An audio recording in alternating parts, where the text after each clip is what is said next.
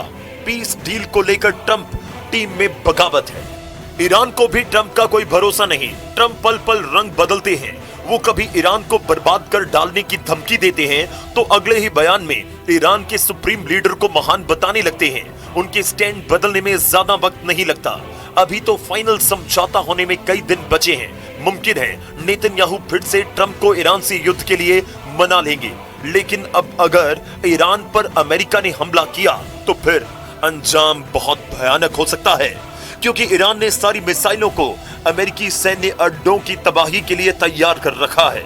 खाड़ी देशों में सुपर पावर के सैन्य ठिकानों की तबाही परमाणु युद्ध का आगाज होगा।